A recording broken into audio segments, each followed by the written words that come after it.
that I want to say about, like, we all start from somewhere. I want you guys to, just for the next 10 conversation, to sink into the energy of, I'm starting now.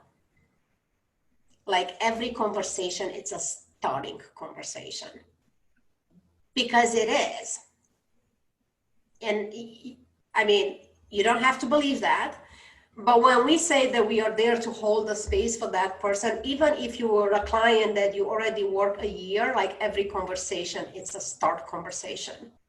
So that, for me at least, it helped me to just be really open to anything. I have no idea what we're going to talk about it here. And I don't know if he's going to show up, if we will even talk about it, right? But all I could do for my preparation is I'm just going to show up. I'm going to be me. So I need no preparation for that. I'm already me, right? And we'll see what's coming up. And with the belief, with the energy of whatever it said, it needed to be said. And it's all perfect.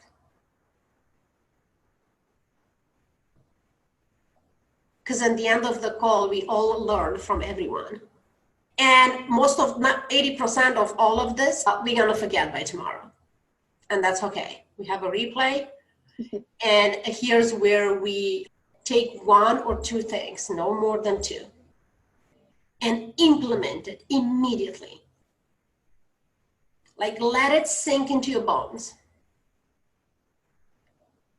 Because we are humans, I don't know the statistics, but we forget like 80%. And then, I don't know, by next week, like, this conversation is gone.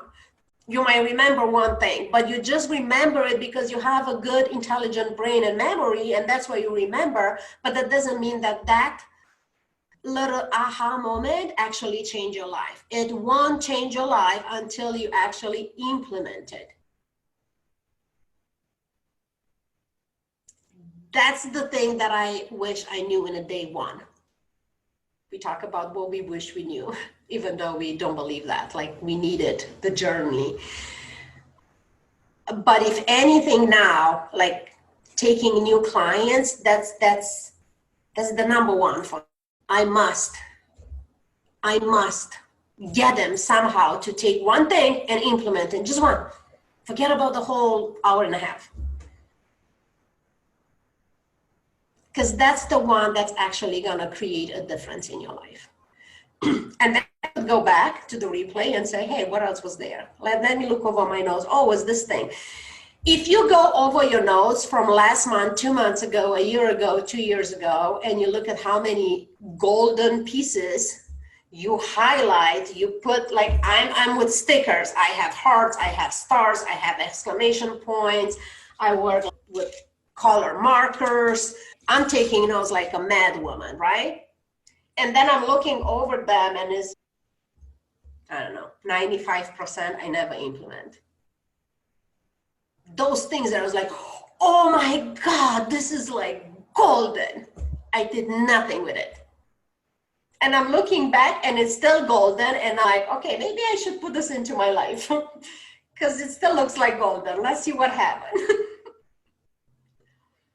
Don't tell me that you don't have notebooks and notebooks of notes that you never implement, because that's going to be a big fat lie.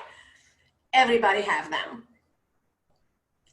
So it could come like overwhelming. And here's the thing that I want you to be mindful of. When we do that, and we all do, and programs and all that, and so many notes, we forget to be real students. We forget to be real students. And real student is not the person that is taking notes and beautiful notes and colorful notes and beautiful stickers. The real student is actually the one that implement what they learn. And then we walk around and say, oh, I know that. Oh, I knew that already. Oh, she told me nothing today. And I'm like, but if you knew it, how come that it's still lingering around your little brain?